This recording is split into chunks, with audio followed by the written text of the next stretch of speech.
For this third panel, the theme is Looking Across.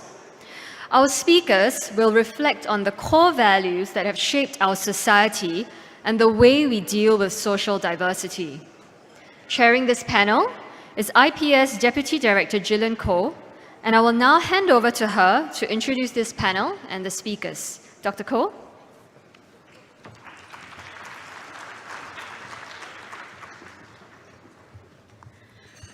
Good afternoon, ladies and gentlemen. I have the great pleasure of introducing to you the next panel. It's a series of 3 very important questions that cause us to ponder on how we will manage our social diversity as we look into the future. Remember, year 2065. My speakers have asked me to relieve them of the burden of sharing some basic data about Singapore, I think which is a necessary context for our discussion this afternoon. So with your indulgence, let me take you through some of the data about our religious and racial diversity, the diversity of our peoples, and then finally come to the question of family and what does it do. So let us quickly begin. Looking across our social diversity to year 2065. The current picture of our breakdown of citizens based on ethnic group suggests that not much has changed in terms of the ethnic proportions between 2006 and 2016. I think you can see the figures there for yourself, fairly static. When we do the proportions based on the resident population, you will see that remember, everything is relative, a relative decrease in the number of Chinese in the resident population, which includes citizens and permanent residents, and a slight increase in the Indian and others category within this resident population.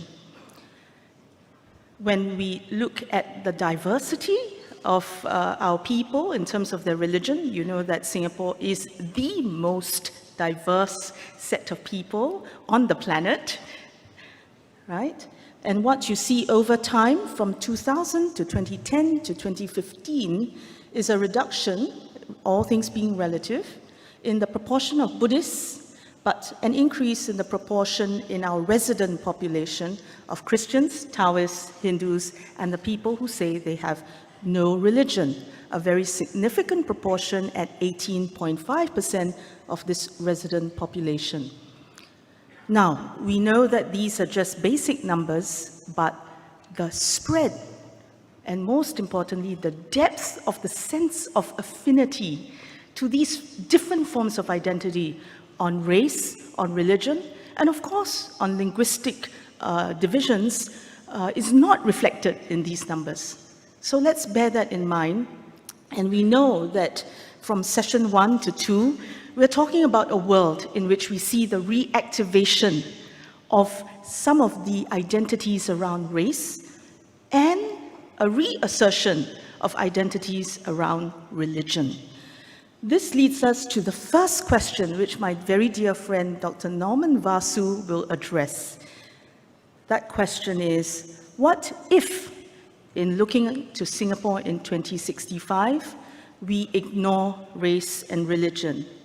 Let me say a little bit about Norman, who will speak first. He's the Senior Fellow, Coordinator of the Social Resilience Program, and the Deputy Head of the Center of Excellence for National Security at the S. Rajaratnam School of International Studies at the Nanyang Technological University.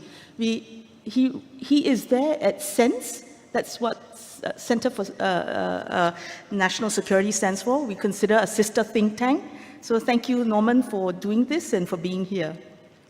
Now let's move to the next form, a very important form. We talk about race, religion. Certainly what's been even more exciting in terms of political and social activation in Singapore is the identity around nationality.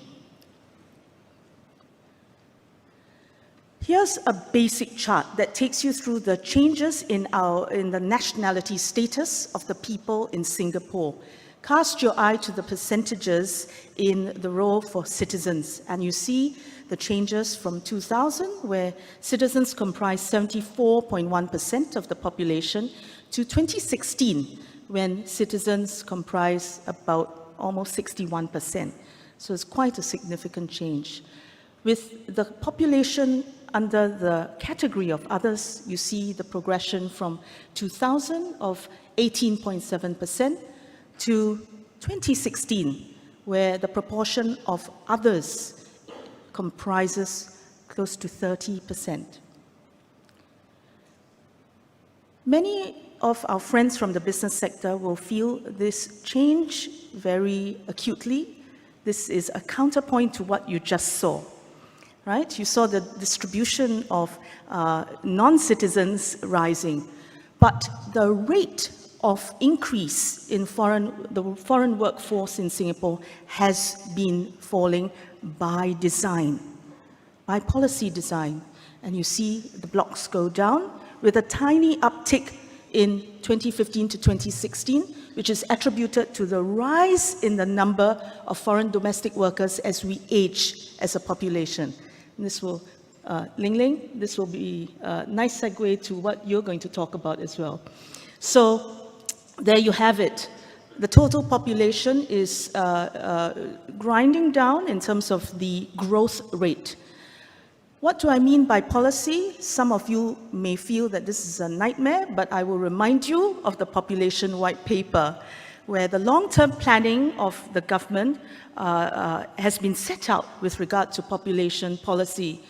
First, on the presumption that Singaporeans should want good jobs and a vibrant economy, and that 60% of our population want to be PMEs by the year 2030, and that Singaporeans will always comprise 2/3 of the workforce.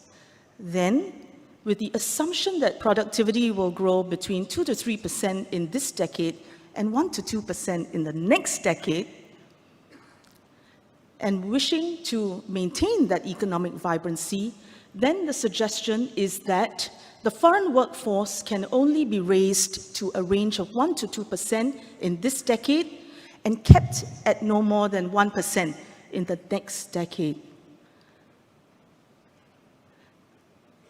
With the presumption that we have very low fertility rates, and even if we to raise them, then to keep some level of economic vibrancy and local workforce growth, then the suggestion is to raise the citizen numbers by between 15 to 25K each year.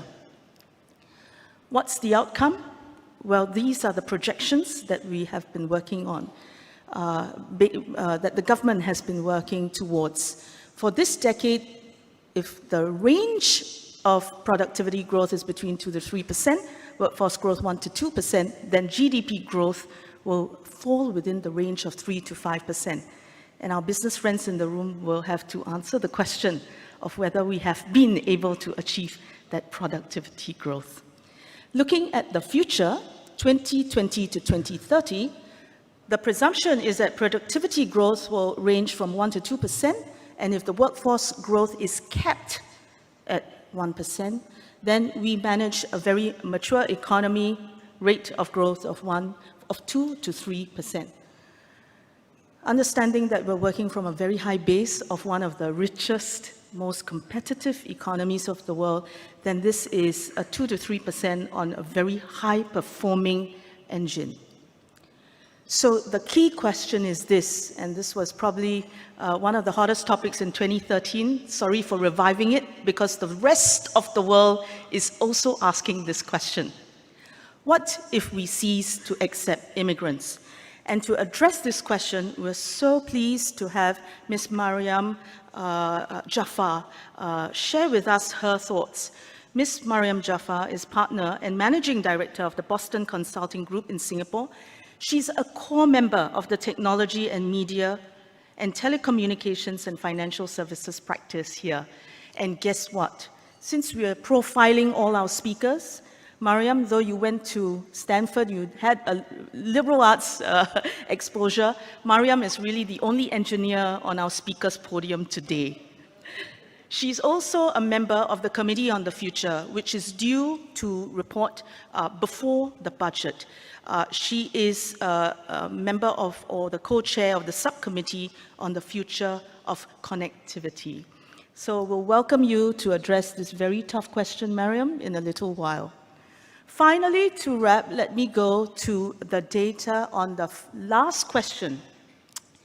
We've talked about race, religion, nationality. But really, if we look at the way Singapore is designed, there is a lot of social policy that is undergirded by our concept of family. We know that we are a very low fertility, ultra low fertility country. And in the year 2015, the total fertility rate was 1.24 births per female in her productive age. In 2014, it was 1.25. So while we have raised it from very, very low levels, it's still not very high. For those of you who are familiar with it, this is the age pyramid, which shows you with each bar the proportion of people that are within those ages in the center. And the question is, how can we support that bulge in the center, which is growing further and further upwards with a smaller base? So we're looking at an inverted pyramid with fewer young people to support more senior people. Of course, looking at Prof. Wang, he will ask, what's wrong? The seniors will take good care of themselves. But let us look at this question right across the board, across the nation, for every senior that you can think of and every young person you can think of. How will we cope across the country? Just two more slides. Here is some data that is drawn from a survey that IPS does regularly on how our seniors are aging.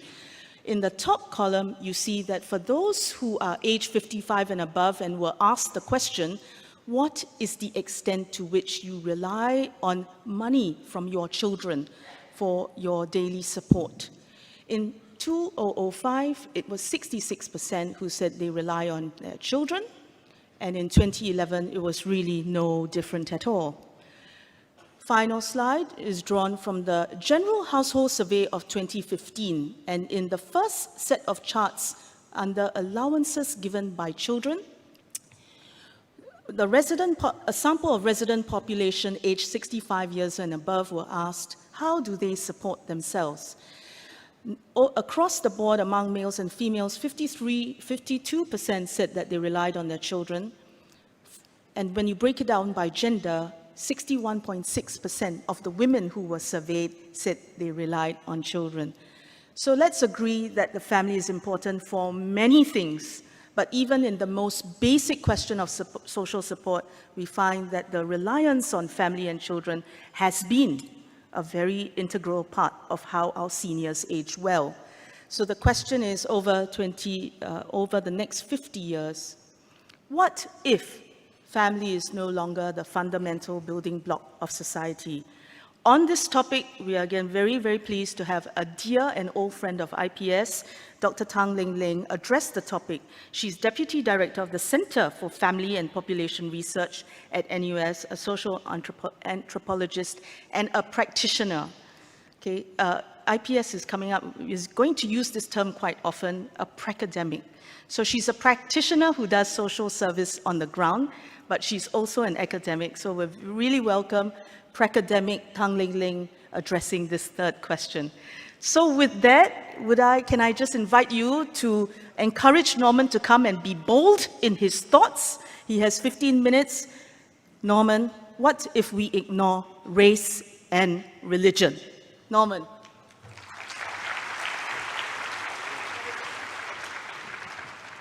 Okay, good afternoon. I'd like to thank IPS for inviting me to come to speak, as well as for organizing such an important conference.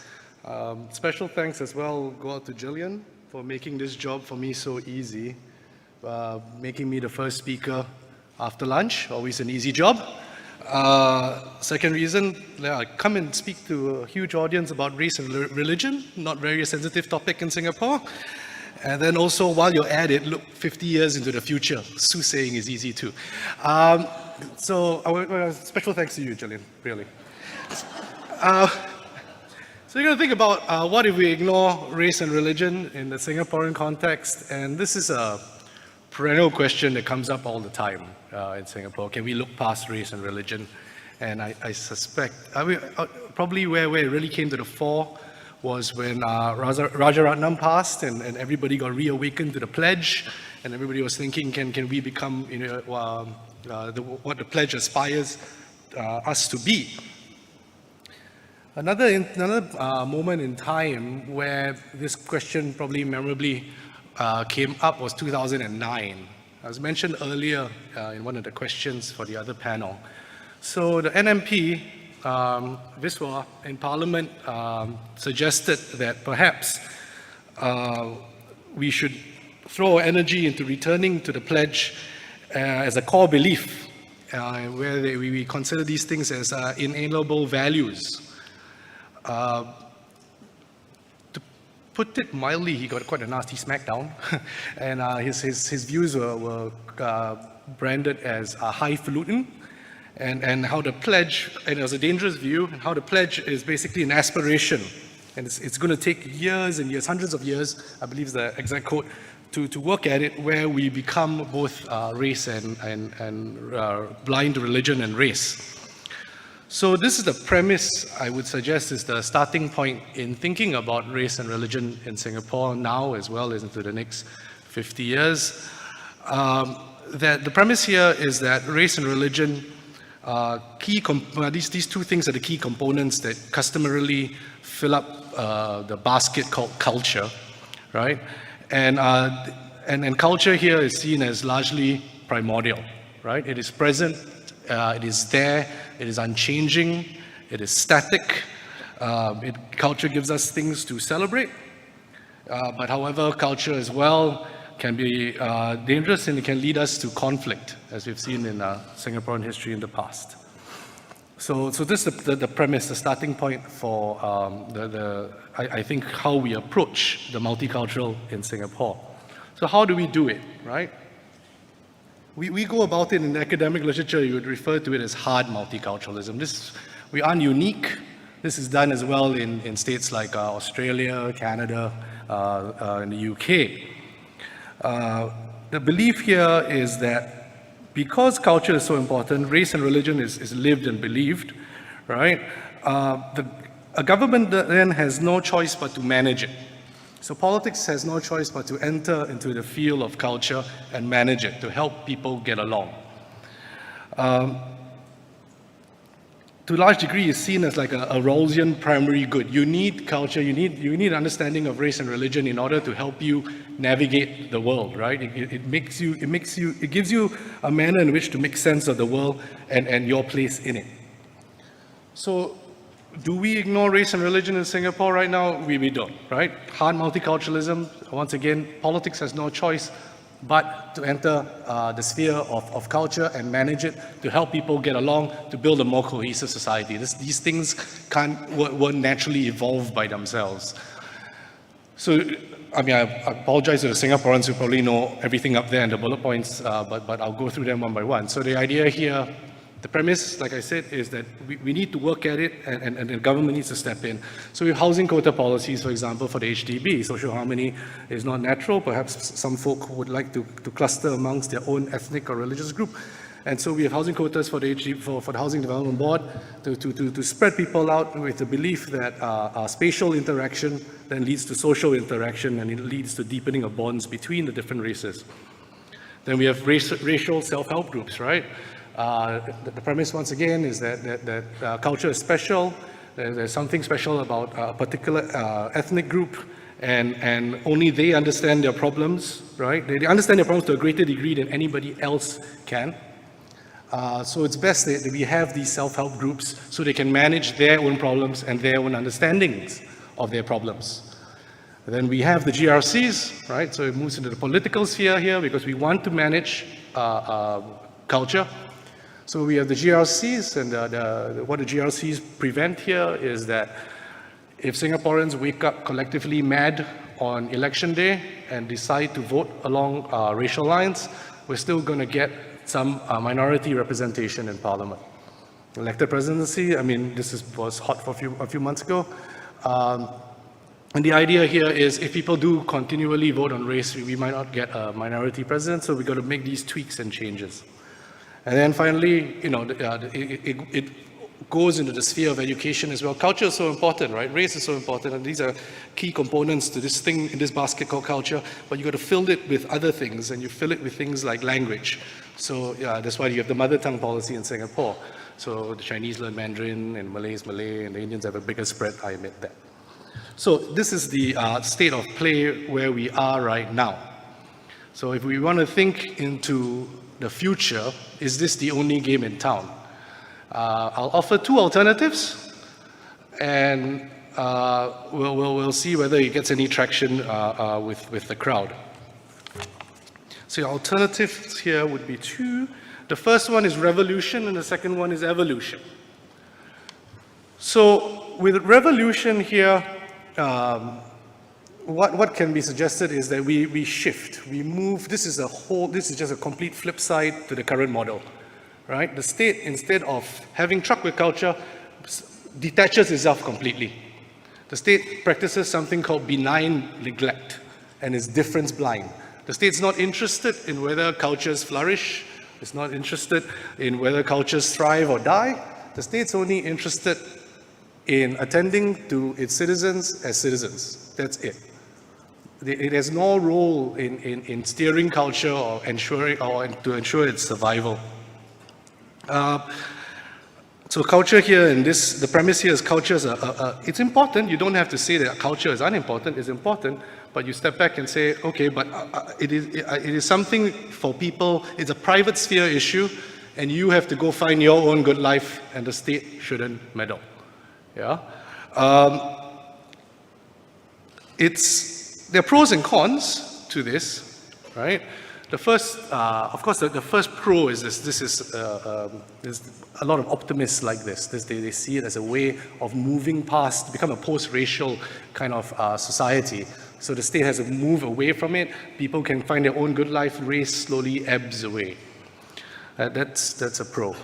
The con, of course, is then it's open to accusations like, but there are real life, you know, we're not talking in terms of theory and abstract here. People do live race out on the street, and they do live religion out on the street, and there are issues with that. So while, you know, the approach is optimistic, it's perhaps naive, quixotic, and utopian.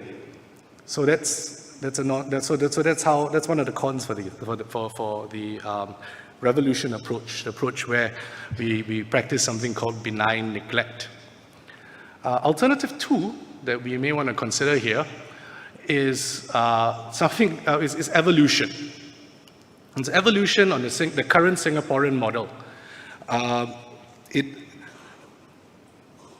What I'm suggesting here is that we have targets rather than quotas for perhaps, you know, occupations or perhaps educational qualifications. And the target here is to arrive at a situation where occupations will reflect the actual racial demographic of Singapore, or perhaps educational qualifications will reflect the racial demographic of Singapore. So there's a clear target, and we're approaching this.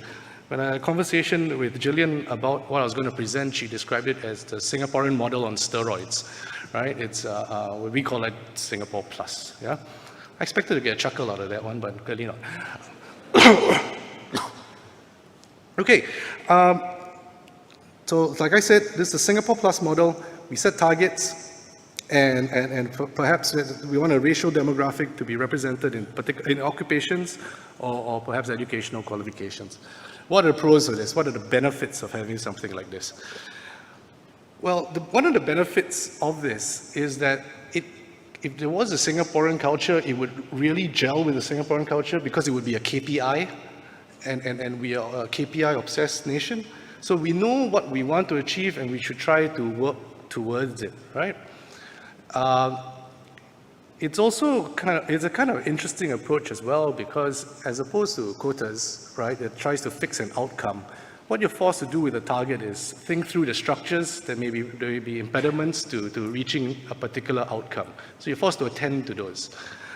And another benefit from this is that it possibly is psychological.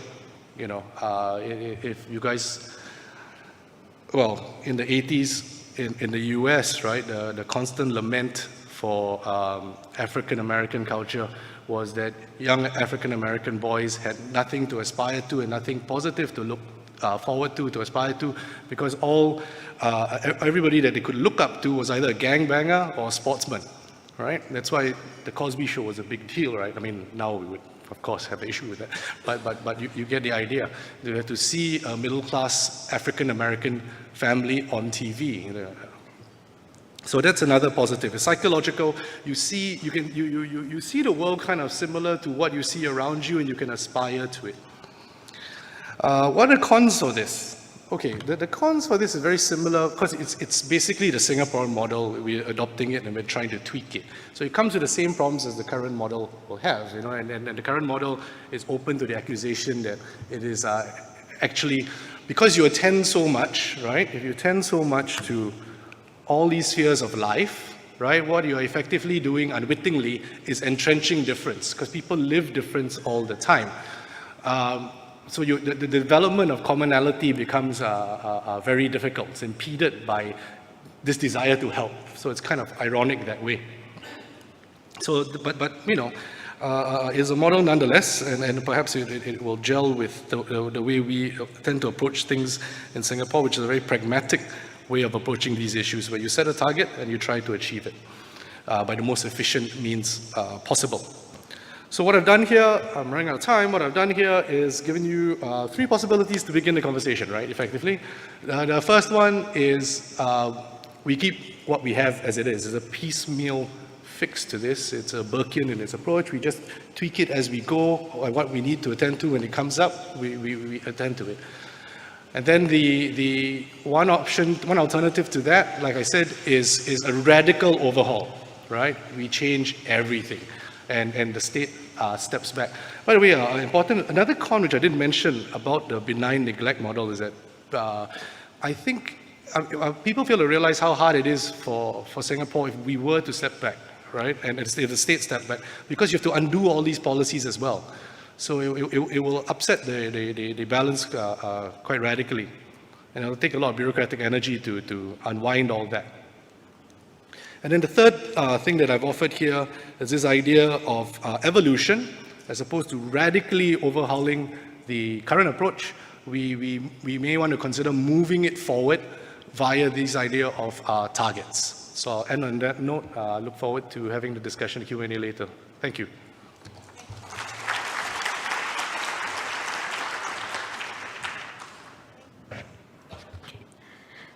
Thank you for inviting me today. This is my first time attending the Singapore Perspectives, and it's been really interesting so far. So when I first told one of my fellow panelists which topic I would be speaking about today, his response was, "How did you draw the short straw on that one?" So, Jillian, I will echo Norman. Thank you very much. But I will try. So, what if? What if Singapore were to cease to accept immigrants? Well, perhaps the unsatisfactory answer is, it depends. This is a difficult question to answer. It depends partly on some global trends beyond our control, and partly on some things that are within our control, like our domestic policy responses and our achievements together as a nation. Now, what makes it most interesting is that the things that are beyond our control today are complicated by the unprecedented level of uncertainty in the world today. And I'll identify 4 big uncertainties, which I think now are actually quite well known. So first, technology. Today, prototypes already exist for self-flying cars, robotic garbage collectors, doctors that are really just artificial intelligence, exoskeleton suits. But there's still a lot of uncertainty over how this new wave of automation technologies like AI, robotics, big data will all play out. Take, for example, general artificial intelligence, the holy grail of AI. So the experts say this may be 20 years out, or it may be 150 years out. That's quite a big spread. Right? So much of the conversation today is about how technology will take away a significant number of jobs, both blue and white-collar jobs. Some estimates say 47%. And indeed, many of the activities that we do today will become obsolete, including many of the labor-intensive tasks done by immigrants today. But we also hear that some jobs will be transformed because these new tools will make humans more productive rather than replacing them, and some new jobs will be created. The thing is, exactly what those transformed or new jobs are, how many there will be, when they will come, well, how can we know the future? But we do know how technology evolves will have a huge impact on how we think about jobs for residents and immigrants. So technology is the first big uncertainty.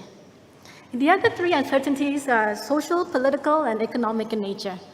First one, will globalization and international cooperation that we heard talked about earlier today pick up from here, or will we regress to protectionism over the next 50 years?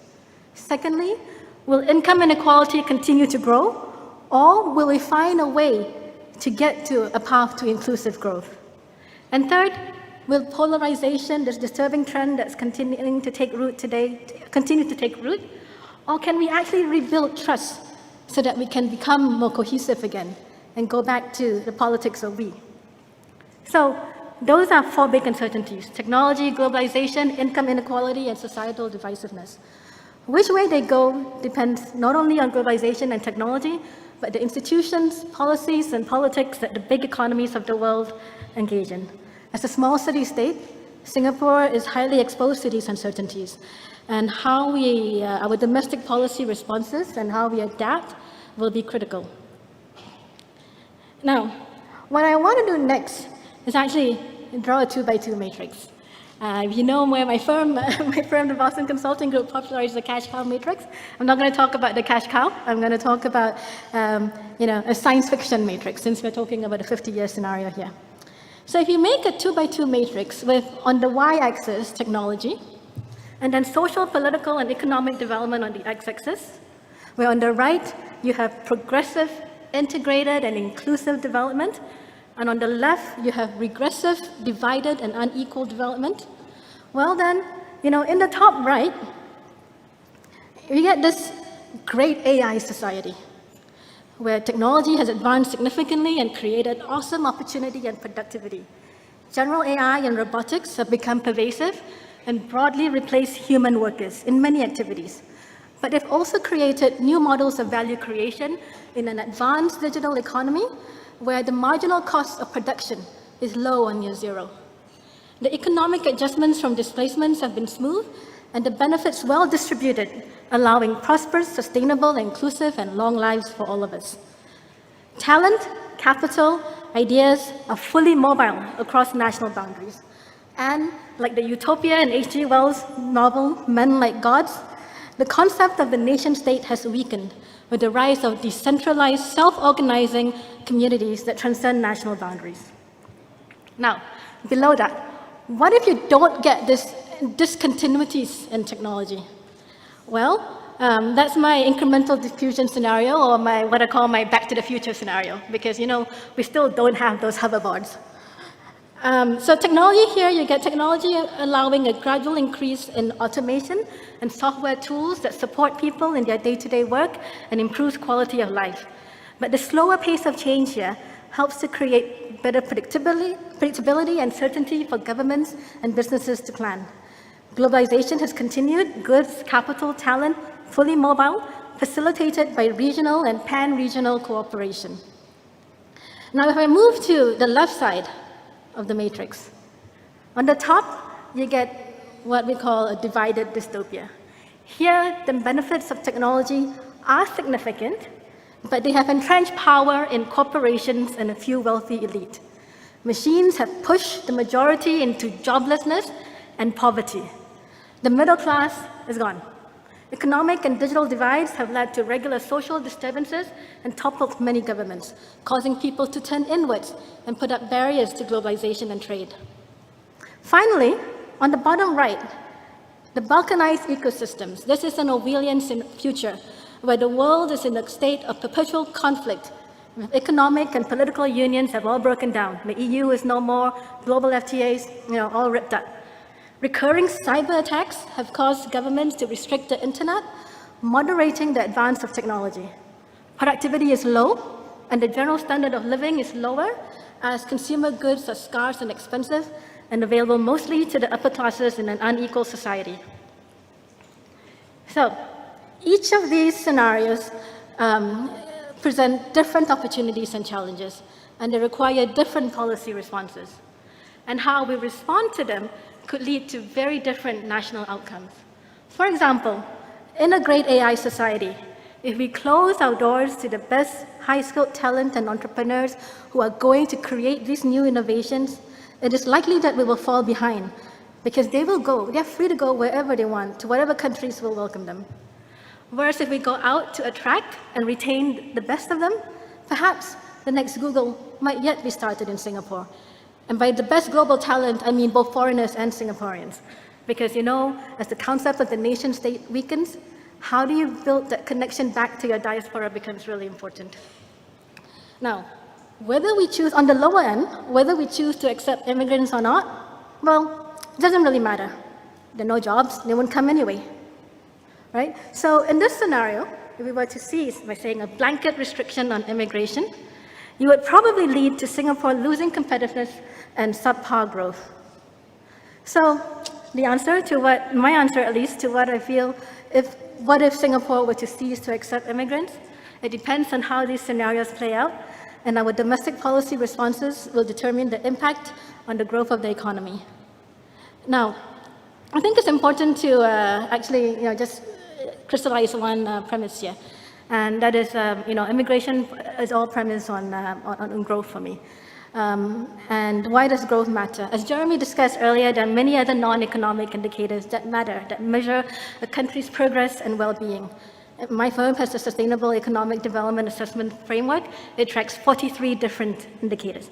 So, growth is not all that matters, but it's also true that growth does matter. And today, with the global growth being so anemic, I think perhaps growth matters a little bit more. You need growth to keep up with inflation, and you also need growth to give, but even more importantly, you need growth to give opportunities and hope to everyone, businesses, but especially the young. Now, Singapore is no longer enjoying exceptional growth. So we're not talking about the difference between 6% and 7% here. We're talking about the difference between 2% and 3%, or perhaps even 1% and 2%. And at these levels, a 1% difference makes a heck of a lot of a difference. Just to illustrate this, in 2014, the US economy grew by 2.4%. At that rate, it will take the US 30 years to double income per capita. In 2011, the growth rate was 1.6%, just 0.8% less. At that rate, it will take 44 years to double income per capita, a 14-year difference. So over 10 years, this difference of less than 1% leads to 3,300 in lost annual consumption per capita for households, more than enough, I think, for that year-end holiday or to pay down the student loans. 1.1 trillion in lost revenues for firms, and along with that, market valuation, and 1.6 trillion in lost GDP, impacting growth opportunities, and amongst other things, of course, the ability to fund social safety nets. So this is just a quick recap. So bringing us back to today, the numbers that you saw from Jillian tomorrow, I think we know that without immigration, our population and our workforce will be smaller and older, and this will have a potentially big impact on the growth and vitality of our economy. Now, in the course of the CFE process, we had passionate discussions about talent to support the future economy, including the role of foreign manpower. I won't preempt the CFE, but let me share with you some of the concerns we heard on this topic. So we heard a lot about the need to attract talent from across the globe in areas like digital transformation, data sciences, cybersecurity. These are all new growth areas. We heard the concerns of SMEs who fear for their survival and the missed opportunities as a result of not being able to hire enough workers. One idea was to cut the companies that do want to transform some slack. We also heard from foreigners who spoke about Singapore as actually the best place to be right now. but who also express concerns over talent restrictions that hinder their ability to grow their businesses, and also unpredictable policy and regulatory changes that hinder their ability to plan. What they would like to see is genuine efforts to build the local talent pipelines recognized and rewarded. But of course, we also appreciate the opposing views, the worry about competition, about the lack of opportunities for locals, the challenges of integration, and even the need to avoid corporate welfarism that prevents the weeding out of inefficient businesses. In the long term, however, I think there's agreement that the need to move the economy to higher skills, higher productivity, and to reduce the dependency on foreign labor is clear. But first, let's look back a bit at history. We know that, I think Singapore's challenges in terms of productivity growth are well known. But if we look back at history and take a supply side view, we know that labor input in the years past, quite a lot fueled by immigration, has been a big part of the story. Since 2011, with the tightening of immigration, we have seen a sharp drop in the labor contribution, initially aimed at reducing low-skilled immigration, but more recently also reaching the high end. And with this drop, along with the drop in capital investment, we've seen lower GDP growth. Now, is there another way? Of course. If we want to cease accepting immigrants and yet want our economy to grow, we can increase birth rates, increase labor force participation to offset immigrant growth. Unfortunately, this hasn't been the case in recent years, at least not on a sustainable basis. Otherwise, we would need more capital and particularly more productivity growth. You can't get away from productivity. Yet, the former has been declining amid the current slowdown, and the latter is growing very slowly across all economies. Now, this global decline in productivity growth actually is a bit of a paradox. We all live in a world of technological progress. So if technology progress has been so rapid, why has productivity growth gone down, or at least been slow? Now, we actually looked at the data in the US and came up with 6 different explanations for it. A changing sector mix that with more going to less productive sectors, slower diffusion of innovation across firms in the economy, lower investment, expiring one-off productivity gains from previous waves of technology, skills gaps holding back productivity growth in some sectors, and finally measurement challenges. That is, productivity is improving, we're just measuring it wrong. And part of this, for example, is because of distorted pricing. Now, we haven't done this for Singapore, but I think we see that many of the same explanations hold.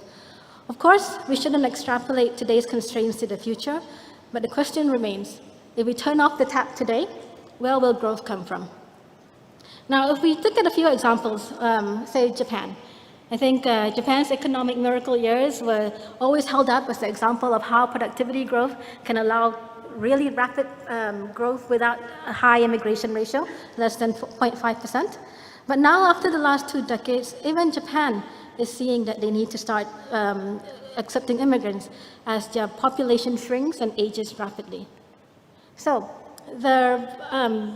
some have framed the solution to Japan's demographic challenges as a choice between robots on one hand and immigration. A lot is said about money that is being put into robots, but Japan is also taking steps to open up to foreigners, like we've seen last week with construction sector, foreign domestic help, and even now skilled workers can apply for PR after just 1 year. Very quickly I'm sorry, I just take a little bit more time, Julian. In contrast to the US, we often think of it as an example of a nation of immigrants, but actually if you look, US immigration has always gone through multiple waves of immigration, followed by lulls, driven by social, political, and demographic factors. Now, but I think the most interesting thing about the US experience is the immigrant entrepreneur. This is the crowning achievement of US immigration, at least in my book. So if you consider the stats from a 2013 National Venture Capital Association study, between 2006 and 2012, immigrants started 33% of US venture-backed companies that went public, a total of 92 such companies. These are companies like Google, Facebook, LinkedIn, Tesla. The value created by these companies is extraordinary, a total market cap of 900 billion. Now, if these companies were a country, their market cap would rank them 16th in the world in terms of the stock exchange, higher than Russia, South Africa, Taiwan, and yes, higher than Singapore. And these companies employ approximately 600,000 people, the majority of which are in the US. So as you can see, I think, the question of immigration is a tough one. You put a gun to my head, can we cease to accept immigrants today? I think I will venture to say probably not. But exactly how much more we need, or I think that actually is a question that will take a lot more data and actually take a lot more alignment on what we, as a country, want our growth rates to be. Unfortunately, that's a question for our politicians and not for me, at least to facilitate. So just last point, some implications. I think the important point is we believe these scenarios and how quickly things are changing. The most important thing is for our immigration policy to be adaptive. Reading change signals, course correcting, driving experimentation, having feedback loops. And so, for example, you would look at, on the technology side, look at the evolution of the exponential laws of technology, Moore's law, Kreider's law, Butter's law. Look at how AI evolves, right? On the economic development side, look at what happens to global trade flows. The EU, look what happens to free trade agreements. And finally, I think the second major implication for me is don't just protect the Singapore core, elevate it. And whether you are government, business, unions, or citizens, or immigrants, I think we all owe ourselves, to actually try this. And I think the last thing I'd just say is, for the immigrants out there, you can do your part. Integrate and embrace the Singapore culture. From my experience, very few immigrants participate in any kind of public dialogue on immigration, although many of them actually talk about it in private. In the spirit of this national discourse, I think it's time we broaden it. So do share your stories and your aspirations. And I think we'll find more commonalities than differences. And hopefully with that, actually be able to talk about immigration with a bit more rationality and empathy on all sides. Thank you.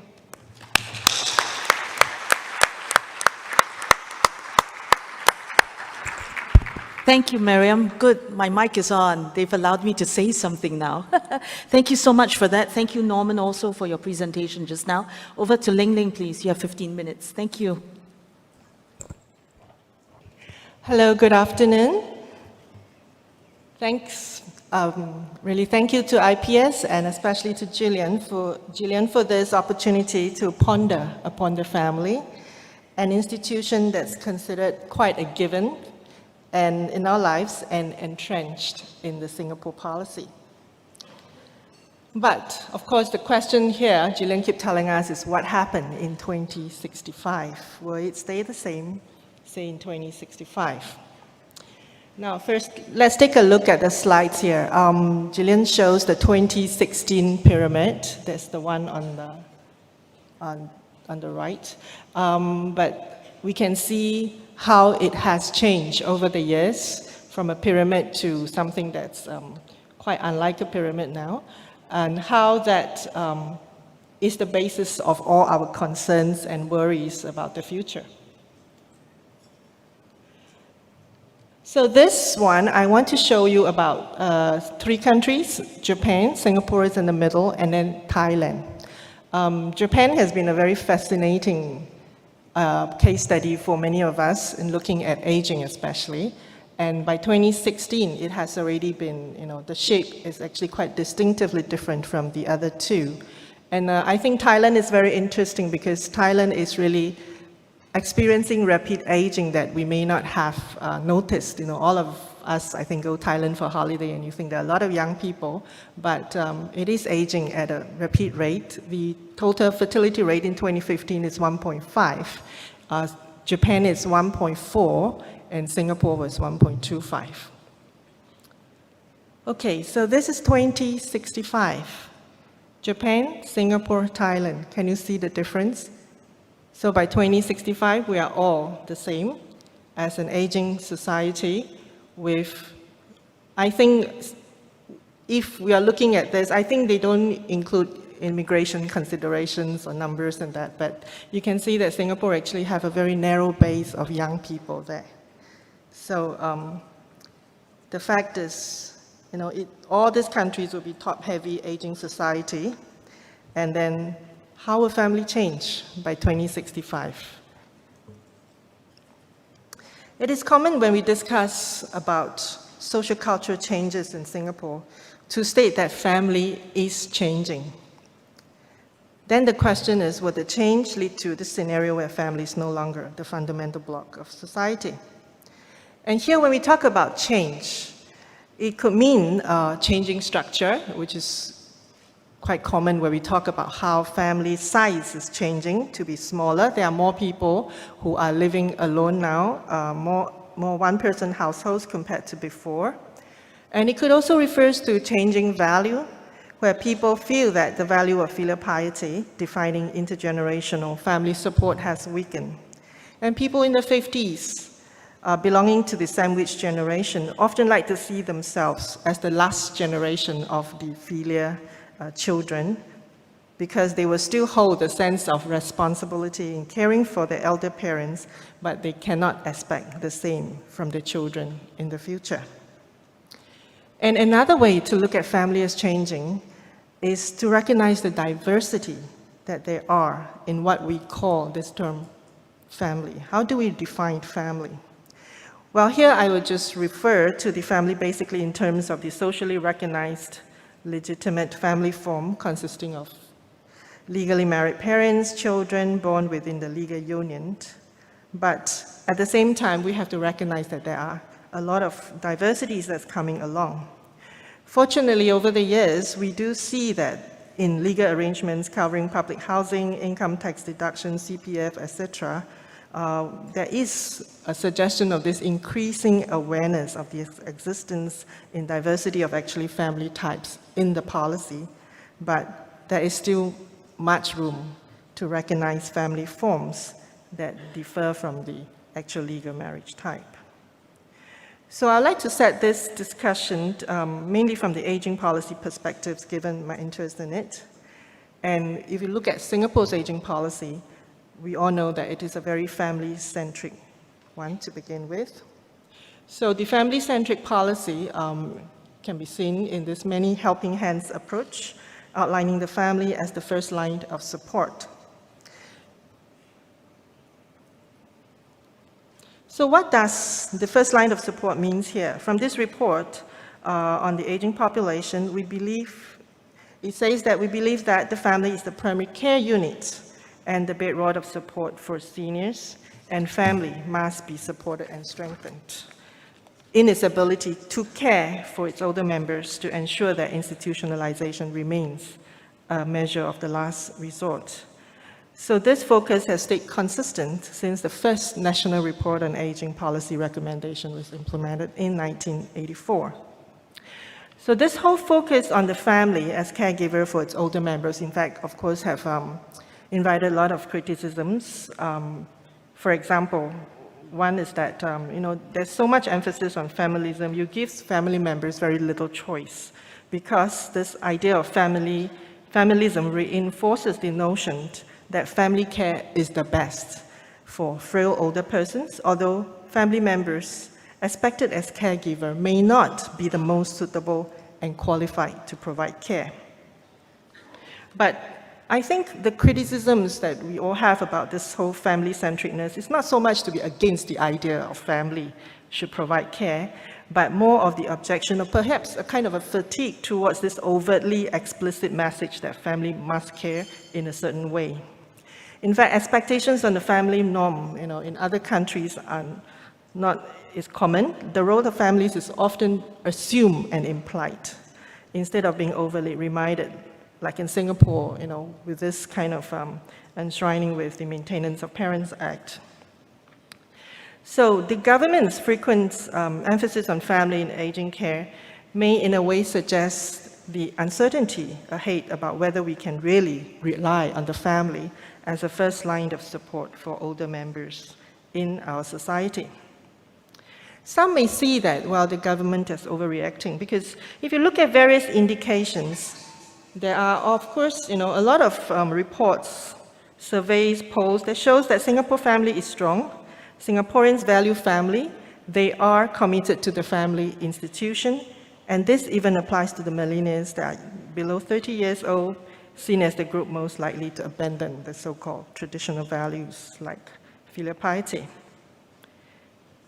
So this example of the report notes shows the positive sides of families and the strength of families in Singapore, but also notes the gap between desire and reality. So for example, people would desire to have a strong relationship, family relationship, but in reality, we spend so little time with the family because of work and other commitments. And among the older generations, there are also a lot of studies that shows that, most of them like to age in place, want to grow old in their own homes, like to have children taking care of them, have children living together with them, especially when they are frail.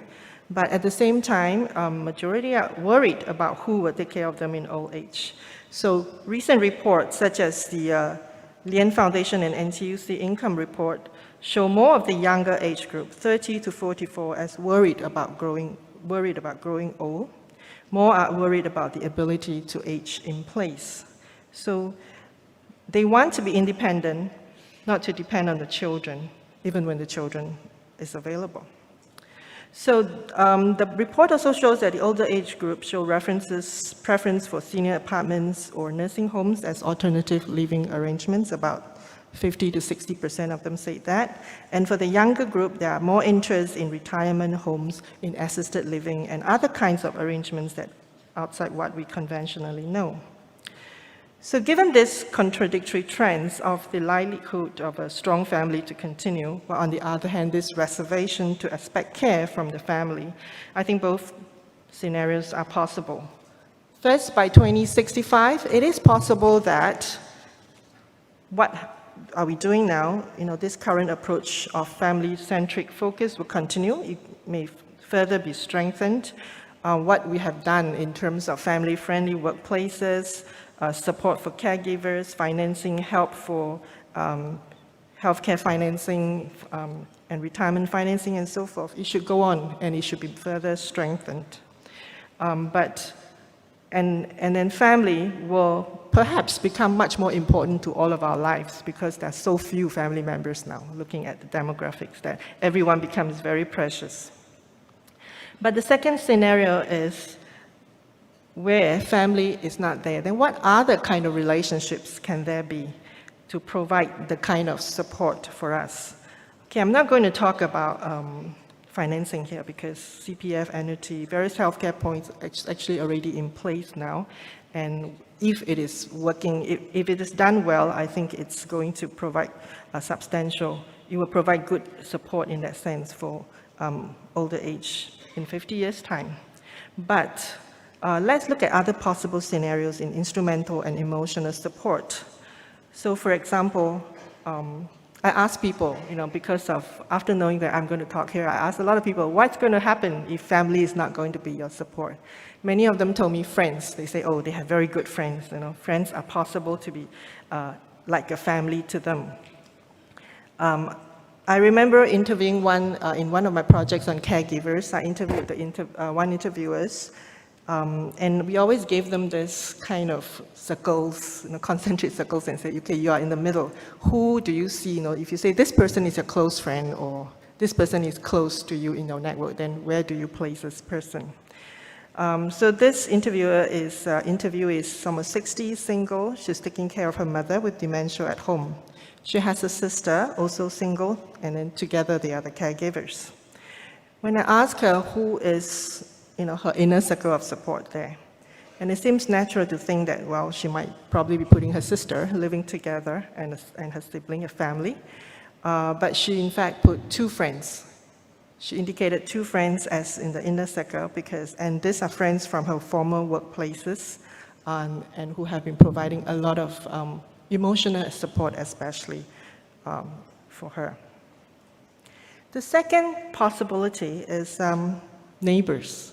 A lot of people may think that neighbors, a lot of surveys, have shown that in Singapore we do not really quite know our neighbors well.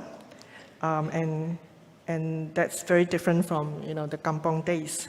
But I think the community help patterns in low-income rental flats that I have come across would provide us with some insights. Years ago, I did a qualitative study, looking at the older people living alone, and many of the respondents were from public rental flats. In that study, I found that mutual support is in fact quite strong among the older people who are living in these rental flats, especially when they have lived there for many years. So there's this rental flat particular where they have lived for almost 30 years, and they really show support as across racial considerations. And just last week, I read a student thesis focusing on a community bonding among residents in rental flats, which concurred with my earlier observations. That is a good piece of work. She surveyed the rental flat residents, compared the results with the HDB 2013 household survey to test out the 3 hypotheses that she set up from the literature review of mostly of Western literature. So her hypothesis is, well, compared to the general population of HDB, public rental flat dwellers will show a low frequency of neighborly interactions. They will have weak neighborly relations. Second hypothesis is they will have a low sense of belonging and community compared to the HDB residents in the survey. And thirdly, that the public rental flat will have the dwellers will have no engagement with their community as regularly as the HDB residents. But all these 3 hypotheses could not be established. In fact, mutual help was found to be quite strong in her study, particularly when they are living within the same block and including even providing and receiving financial help. So by extension, I'm thinking that, we are talking about assisted living, we're talking about retirement housing, we're talking about new kinds of housing for later life. Then how can neighbors, in that sense, become an important point? Because you're going to have new neighbors and so forth. How do they become an important point of emotional support, instrumental support for each other? Now, the third point is a bit of a wild idea in this part of the world, maybe, is pets. Here it shows that this report says that 12 to 27% of pet owners include their pets in the will to receive inheritance. So pets are significant as emotional support for people living alone, something that we have seen much more happening. And of course, some people will say that, no, why don't we just include pets as part of our family register and so forth. But that's some point for your thoughts. And then finally, I think Mariam has talked a lot about this, about robots. I work in Japan, and I always like to visit those robot shows in Japan. I met Pepper this year when I was in one of the aging care exhibitions. Japan, of course, have been developing a lot in robotic to provide instrumental care, like lifting of the older people and so forth.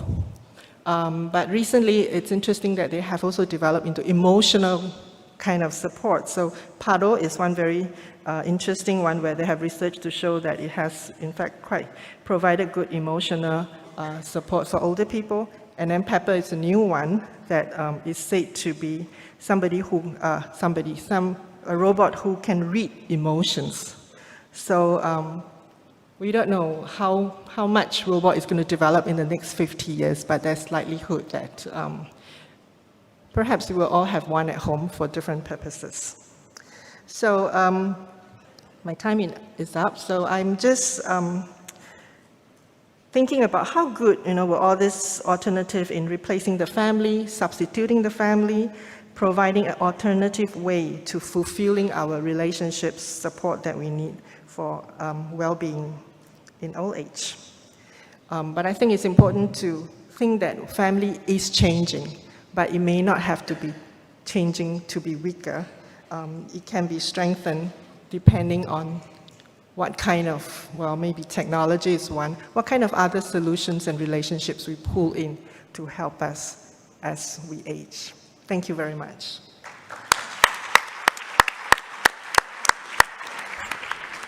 Thank you, Ling Ling. Norman and I decided we're just much too old-fashioned to rely on robots for our social, emotional support. I don't know about you, Miriam. Well, so we had 3 very interesting presentations.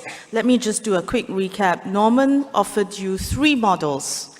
The first is the hard multiculturalism that we are somewhat used to today, but what is distinctive about it is the piecemeal sort of application of provisions for different ethnic groups, for different issues. The second is the model of benign neglect. For all those in the room who talk about a post-racial Singapore, this will be your much favored model, where you relieve the state from having to deal with society based on religion, and you push that much closer to the private sphere. The third model is what Norman said was the evolutionary model. Sounds a bit revolutionary, actually, but it's really to move society even more definitively towards targets. And I think you would agree, Norman, that the new system of elected presidency is that sort of soft target model that you're looking at, right? Yeah. So let me just, with that recap, Prime Norman, what did you take away from the public discussion about the elected presidency that will give you a hint as to, not just the people in the room, but give you a hint as to where society would stand if you pose the question of which of these three models would you prefer? And I think answer that question with specific regard to how the racial minorities would address those models. I think that's the key one. I think with the debate on the elected presidency, we found that there was a diversity of views even among the racial minorities for whom the system was targeted. They did not uniformly, unanimously feel that this was going to be a great help to them. So, Norman, where do you think people will stand on that? Not yet, not yet. Think about it. Now, Miriam took us through another very interesting presentation. I think when she discussed what if we cease to accept immigrants, she shared with us a picture of Singapore's future, and she shared with us two key drivers of that future, two key drivers of change.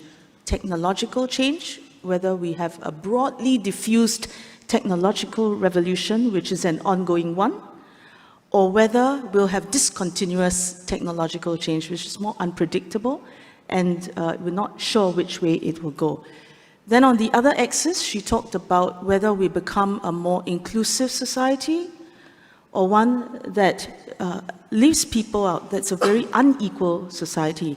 And if you recall, she had 4 scenarios: the great AI society, where tech is great and it's inclusive; the incremental diffusion society, where technological change is discontinuous, but yet wherever we can, we will jump on the bandwagon, right?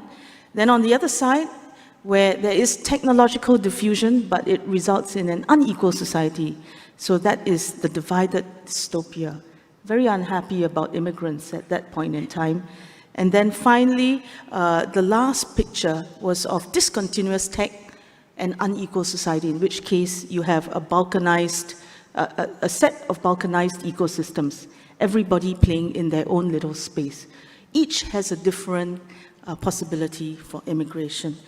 And finally, you shared with us the trade-offs, very painful trade-offs using the projections from the US about how if we even cease to take immigrants, and that would cost us 1% GDP growth.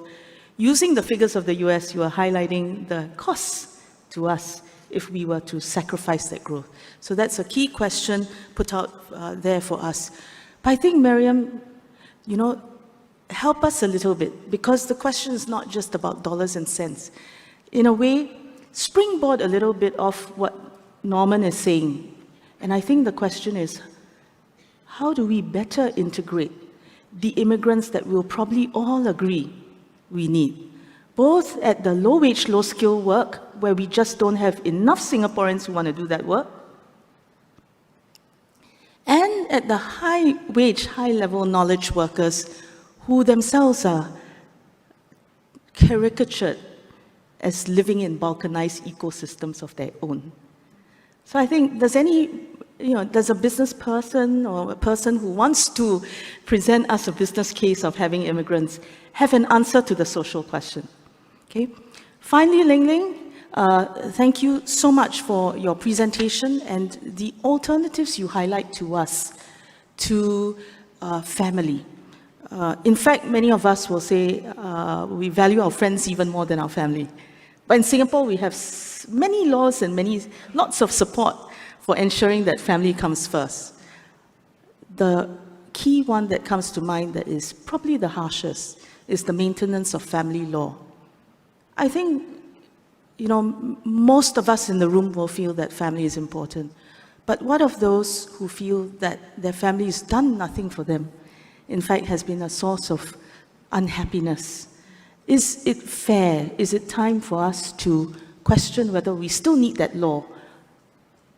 And what is the future of that law? So 3 questions to kick off, and then it's your turn, the audience. I'm done, because after that, I'm just controlling traffic. So please get ready, okay? So quick responses, Norman, then Mariam, and then Ling Ling. Over to you.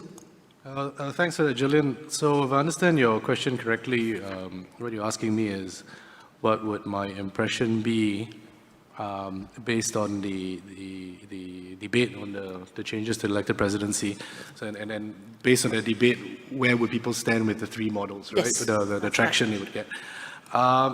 Okay, my first impression is very positive, actually, because we actually managed to have a discussion on multiculturalism as it should be practiced in Singapore, as what we like to see how it be practiced, and nobody got very angry. Everybody did it in a very civil manner. So I think as a society, what the debate showed is that we've been quite happily moving along and maturing.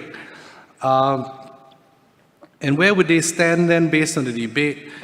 Clearly there is no consensus, obviously, where society stands on this. There were elements that were clearly arguing for, or would probably fall into the benign neglect camp, right?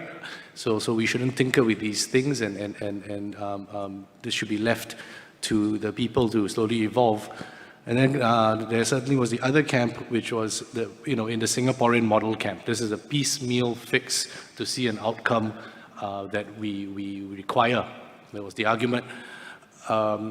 There was nobody, at least I'm not aware of, and you guys can correct me if I'm wrong, arguing for the target model, which wouldn't enshrine it to say by that we have to have one by X number of years, but rather the target model then would suggest we should try to get a minority, democratically elected minority president by year X, and then let's look back to see why it isn't happening, and we should attend to those issues. But I don't think anybody, at least I'm aware of, that was suggesting that. So we do have a target system. We actually then said we'll have a reserve system. Yeah. So it is a target which kicks in case the normal processes don't work. Yeah. So how would that fall into your 3 boxes? Oh, you're pushing me on this one, Julian. I'm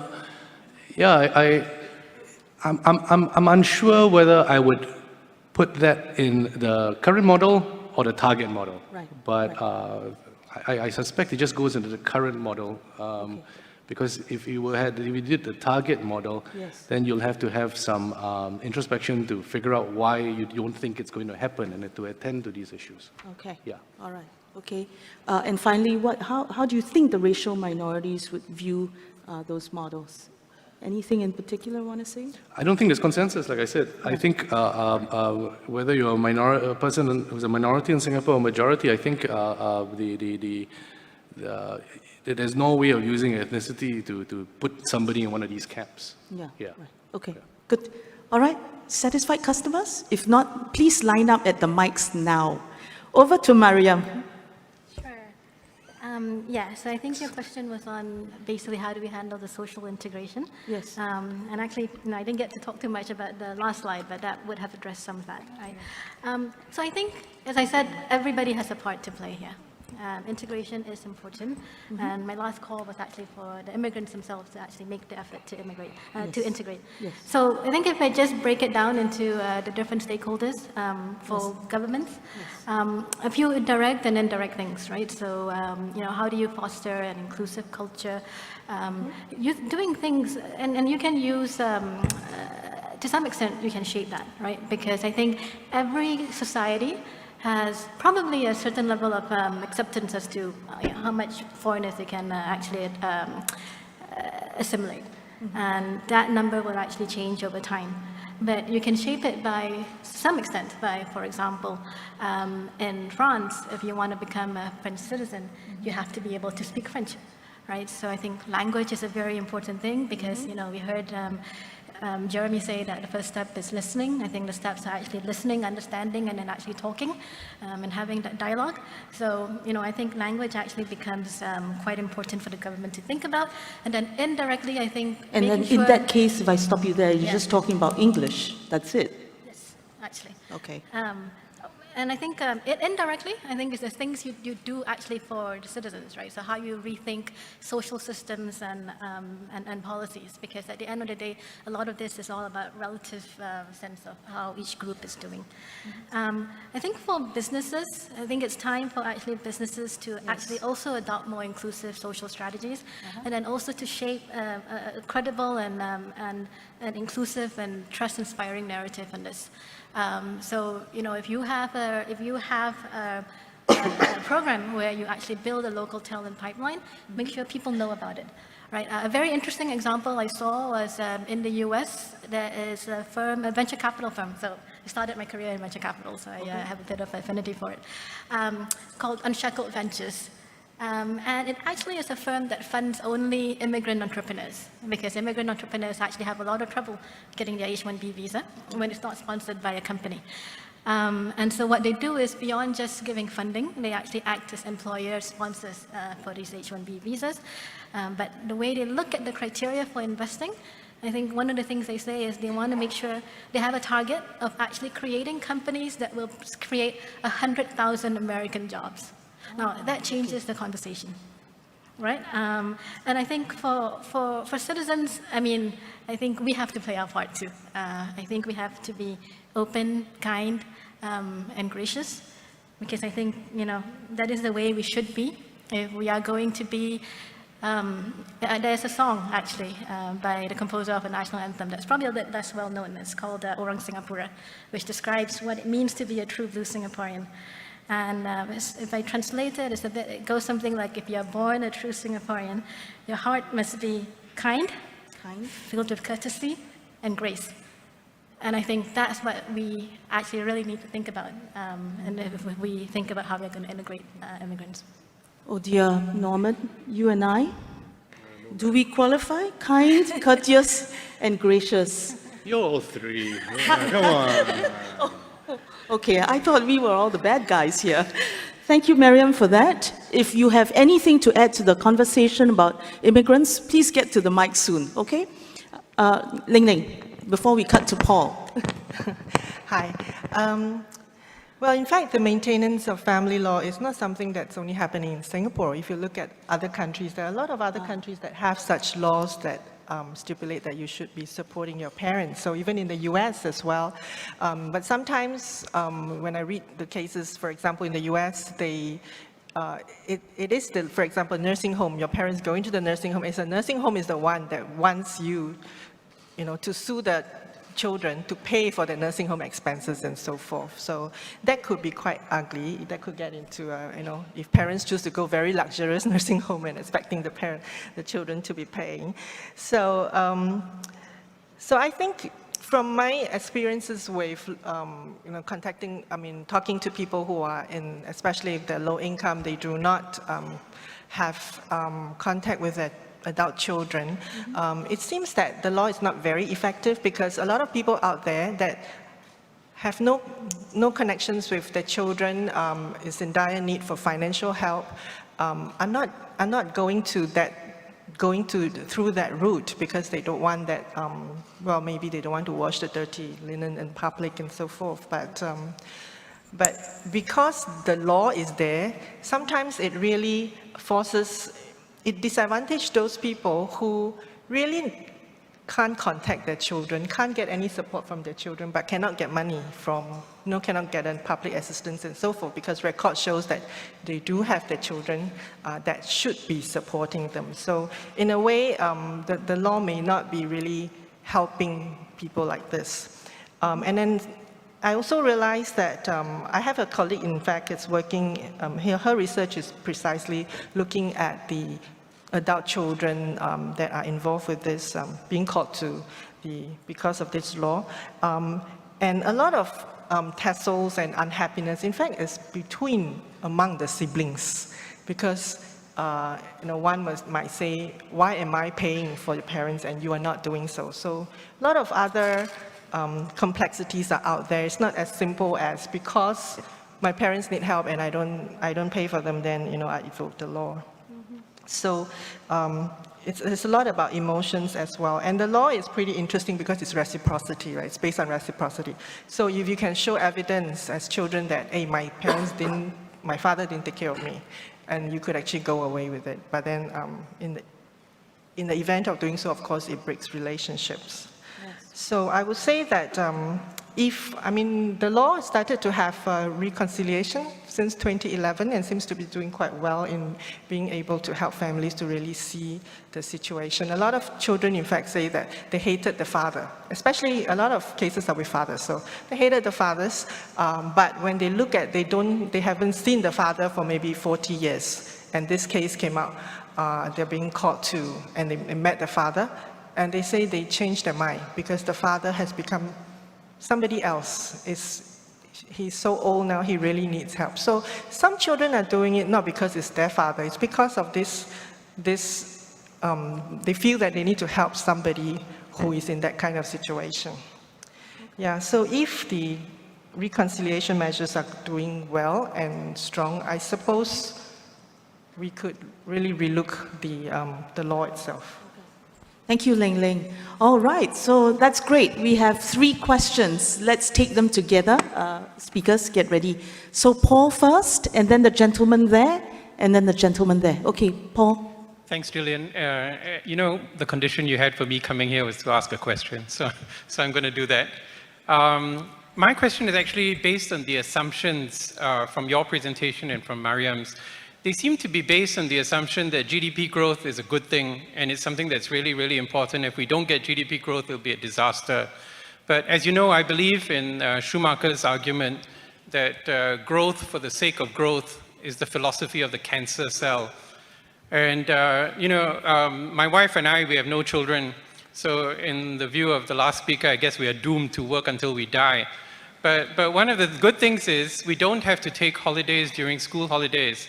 So during school holidays, when 1 million people leave the country or long weekends, Singapore is a really pleasant place because you can get into a restaurant, the roads are not crowded. We say when we have 2.5 million people, it's a great city to live in, with all the infrastructure. So my question is, are we really taking this assumption a bit too far? And stressing the infrastructure on our little city-state so greatly. And is this because there is this obsession with GDP growth at all costs? For example, I just heard from a second person that in the medical profession, the argument is, when they're jobless doctors, we tell the Singaporeans, too bad, you've got to suck it up, because there are people who are lining up, waiting for the jobs, willing to work for 3,000 a month. Thank you. Thank you, Paul. Thank you, Paul. Okay, over there, please. Yes. Yeah, Han from Risens. I have a question for Mariam. Now, I accept the assumption. So if we accept the premise that immigrants are needed to keep the economy competitive, then how then do we help the angry voters, in quotes, make peace with the immigrants who are seen to be taking their jobs? Okay. Thank you very much. And Johannes. Yeah, Johannes. Hello. Yeah, Johannes from Black Box Research here. Actually, I'll have a related question, but I'll approach it from a very different view. I would say, in the 4 scenarios, in the world and Singapore to some extent at the moment moving to the negative scenario on the left. So it's not opening itself up to immigration, it's actually closing itself to some extent. It is making life more difficult for small business owners with these restrictions, and to some extent that is because of political pressure, not because of economic rationale or necessity. So my question is for Mariam, business as usual, is the top right scenario possible for Singapore, or do you think the policymakers need to change their approach? Okay, thank you. Wow, Mariam, you're in the hot seat, but if anybody else wants to jump in, please do. Before you answer that, remember that Jeremy in panel 2 discussed that topic of whether we should pursue other ways of talking about success than economic growth. And remember his figures from the opinion poll by Gallup? Guess what? When Singaporeans rated us on all those different indicators, when it came to prosperity, 34% said we did all right on employment opportunities. That was the worst mark on the table. And that's economic. The second worst mark was 45% said that they are okay and optimistic about their living standards over the next year. And that was also economic. So in fact, the ratings seem to suggest we're doing good on many, many fronts, but not the economic one. So Paul, very strange, isn't it? Okay, I don't say anything else, and I'll leave the time to Miriam. Okay. Yes, I thought this might happen. Okay, so yes, I totally agree with you. Growth at all costs is not what we want, and in fact, I think we've actually discussed it already quite a lot today. But I think what we do want is inclusive growth, and before you get inclusive growth, you actually need to have some growth, right? So I think the question is, what is that level of growth that we are comfortable with? And I don't think that we're talking anymore about 8-10% growth that perhaps some people felt we were chasing before. As I said, I think PM last week said that we were looking at a growth target of 2-3%. To me, that sounds fairly reasonable. So I think it's all we have to just calibrate it in terms of what exactly we mean by growing at all costs. That's not really where we are right now. Okay. I think next I'll address the question of how to make the angry voters happy, right? Look, I think this is a journey, as all these things are, and it's partially about communication, but there are actually specific things you do have to do. So I think also being smart about your immigration policies. So, for example, being a bit more targeted in some sectors. You may, I think today is quite broad-based in terms of the different quotas that are set for different sectors. Perhaps we need to be a bit more discerning about that. Of course, in new growth sectors where we need the skills, need the knowledge, we need people to train, we can afford a little bit more. But where we need to have where there are actually quite a lot of Singaporeans who can do the same job already, then we can be a little bit more strict on that. And then I think, again, the going back to my point earlier about needing to also rethink your social systems and policies, I think that will also go some way to making the angry voters, hopefully will go some way to making the angry voters happy. Then I think the last question about the scenario. So I actually don't quite know where we are today. So I think we are, because look, I think it's still playing out quite early right now, right? Yes, it seems like we are either heading into the top left or the divided dystopia scenario. But you could also make an argument that, I really don't think we're heading towards the top right, because that's actually quite a discontinuous jump in technology. What at least we seem to be more likely to see right now is a more steady evolution of technology. And so we are somewhere between incremental diffusion and a divided dystopia. How does the Skills Future program fit into that transition? Yeah. So, I think if you think about the one thing that you do need is to make sure that, as I said, don't just protect the Singaporean core, elevate the core. And that actually means, going back to retraining, right? Reskilling, skills mastery, and actually, plain old modern day apprenticeship. And that's really important. Maybe a slightly more provocative view. I think in the great AI society, one thing I didn't mention was, well, if robots are doing all the work, I think there'll still be jobs for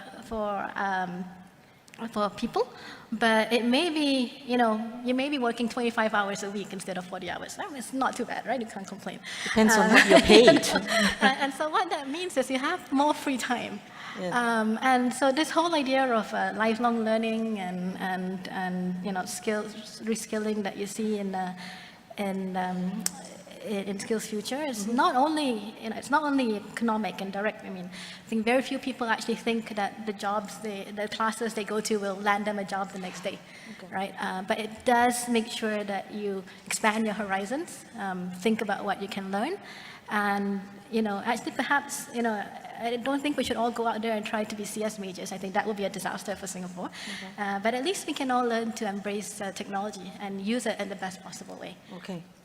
All right, our time's almost up. So are there any more burning questions? I recognize Bremer and one more person at the back.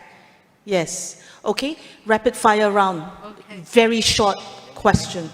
Thank you. 3 questions. Okay, go. Thank you One. everyone for your presentations. I've got only one question for Professor Norman Basu on your evolutionary model. It took us 51 years to get where we are, and also entrenched to a large extent race and religion. And this is a projection up to 2065.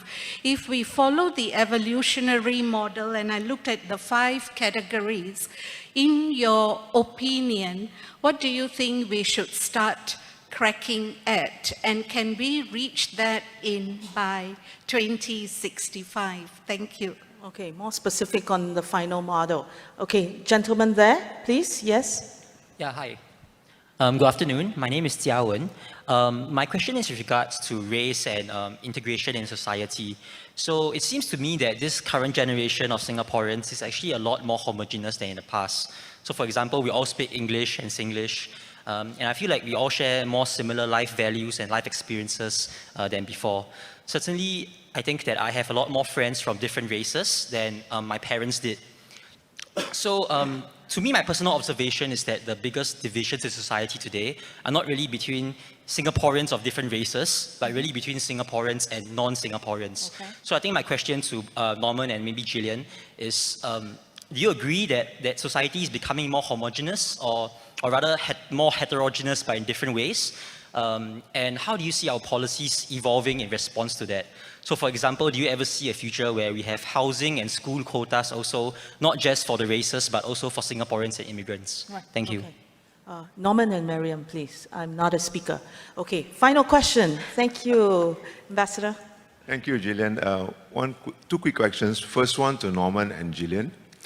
Will the EP election bring about greater unity, or will it take us back in terms of our understanding of not only multiculturalism, but also meritocracy, 2 fundamentals for Singapore?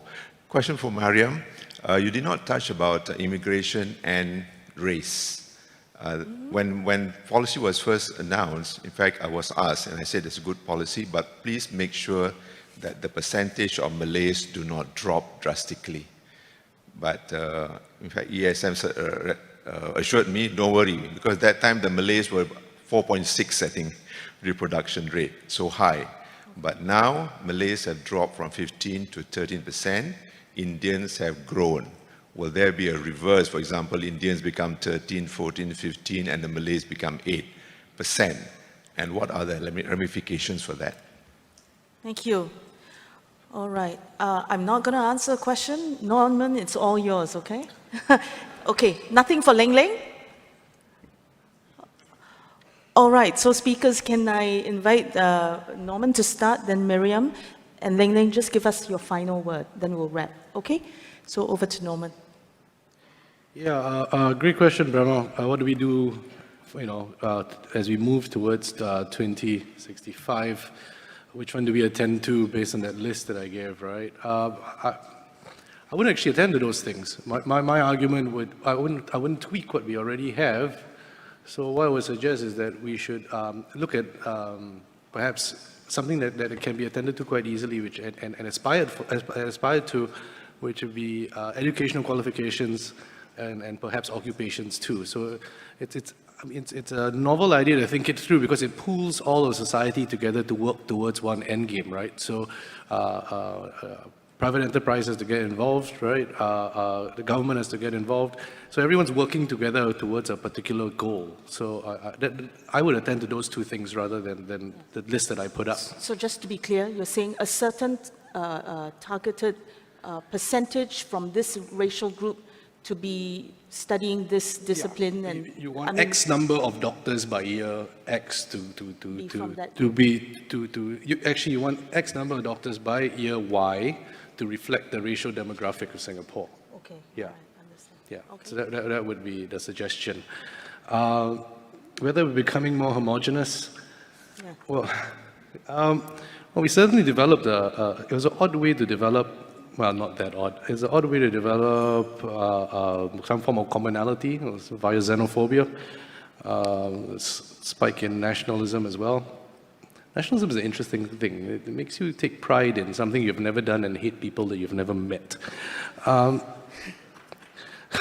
It's like, we won the war.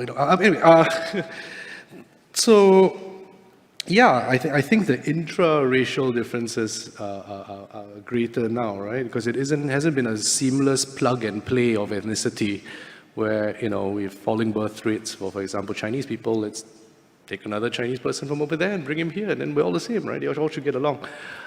Clearly that hasn't developed as smoothly as one would have liked. But there is a positive there. I mean, there clearly is a sense of Singaporeanness that's being developed. But it's still very hard to articulate that commonality. I mean, you bring up Singlish and you bring up English. I struggle to think what else what would we use as markers for Singaporeanness. Okay, but the question is, just as you said, year X of doctors from this group, so the question was, do we actually do those quotas Singaporean versus foreigners?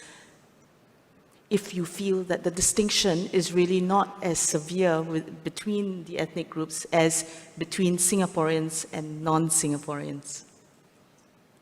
I don't get the question, I think I do it again. Yeah. Okay, so I think the gentleman was asking whether you believe that the greatest distinction today is not between or among the ethnic groups, but between, as you said, Singaporeans and non-Singaporeans. Yeah. So in which case, applying your model, would you then want to fix targets for different parts of society, whether it's educational, so that many Singaporeans and non-Singaporeans in this space and that? I mean, that's why this target model is interesting to think about, because you could set it to anything. Whether you want to tend to your citizenry with regards to the racial demographics should reflect that of your citizens, or you want to attend to it with regards to immigrants and Singaporeans, that's all fine. But I mean, I won't make a call on this one on how to go about it. But it's definitely portable. You can use it for whatever group you have concern with, right? So then the ambassador's question is, now that we've applied somewhat an idea of a target through the elected presidency system, does it make for greater unity or not? Yeah, I have no answer to that. The jury is out on it. We've got to see how it unfolds. Whether so I'm going to sit on the fence on this one. I really don't have any data to swing it either way, really. Does it help that the narrative is to bring about unity, because then each group will be represented over time? Yeah, but jury's out. Like I said, Jillian, you can't make a call on this one. Okay. Yeah, we'd be irresponsible to do so. All right. Okay, now over to Mariam, please. Sure. I think I'll take the first question from the gentleman over there first. So I think becoming more homogeneous, actually I think we are becoming more homogeneous in some sense, but also a lot more heterogeneous in some senses also. And I think this is just a reflection of the fact that, we're all developing lots of different identities. But one thing that is clear is that I think over the course of several years, I think Singapore identity is emerging, right? We all know a Singaporean when we go overseas. We all like the same nasi lemak. It's there. So, but it's not because I think think we're more homogenous, but I think we have a common identity and we are comfortable with that identity. Now, on the question of whether I think we need to be I think the question was whether we have to be more interventionist in ensuring integration between foreigners and non-foreigners. Look, I think the goal is, I have a clearer perspective on the goal. And I think the goal is that there should be integration. So I would like to see blocks of flats with both foreigners and non-foreigners. I think if we end up with them always being separate, that would make it a bit more difficult to integrate, because it's in the lifts, it's in the void decks that you actually get that interaction, right? But does it have to be done in following the old recipe of setting quotas? Or can it be something a bit more organic and let it bubble up, given we're now in the 21st century. So that I think that frankly I don't know. And actually, for questions where I don't know, I go back to, I think I talked about adaptive policy making. One of the key tenets there is experiment.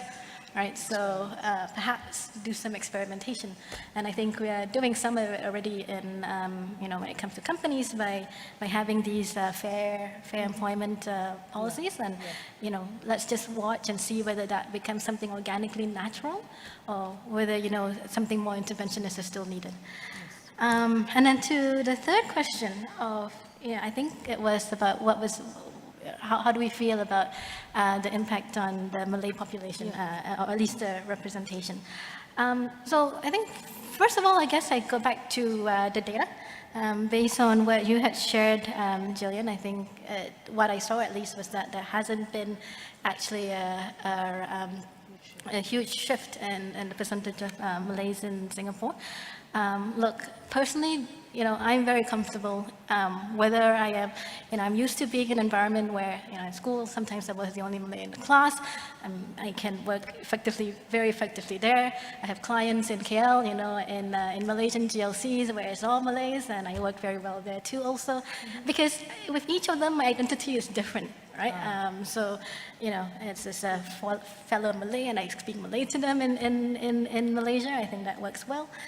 In class, I have a different identity, right? I'm a student, and I'm a classmate of the people that I love to actually be around. So for me, that's okay. But of course, that may not be the same for everybody else, right? So I think there may be some segment in society that's from the Malay population in particular that cares about this.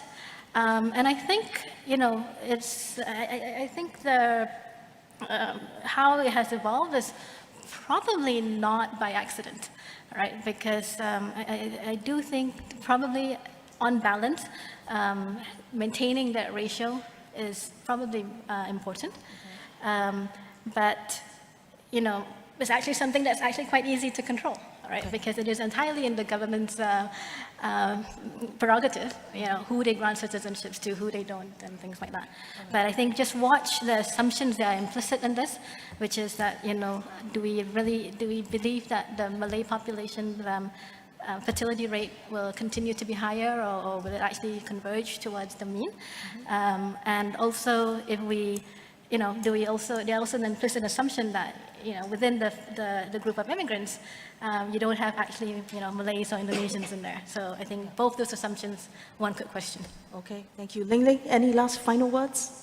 Well, I think one of the speakers on the floor talked about having to work to very old if you don't have children. Yeah. But actually, if you have children, you probably have to work older, because you have to be a grandparent, you have to do grandparenting and provision of care and things like that. So, and I think family, having children more and more to Singaporeans are really not about economic nowadays, because you don't really reap much benefits from having children. Maybe you have to pay more to sustain them, even if they are, when they become adults. So it's more really an experience process of personal growth and enjoying an experience and so forth. So, so I think we all know our government is very much into pushing for population growth. So it will be good that as much, don't think as much as pushing it as a way of national duty, I think it should be also really being seen from the point of view of the whole life course experience of being a parent. So finally, I think my colleague in NUS, Feng and Strawn, has done a survey on successful aging, on what is successful aging to Singaporeans. And they found that 95% of the people say to be independent is very important, to be independent and not to rely on children.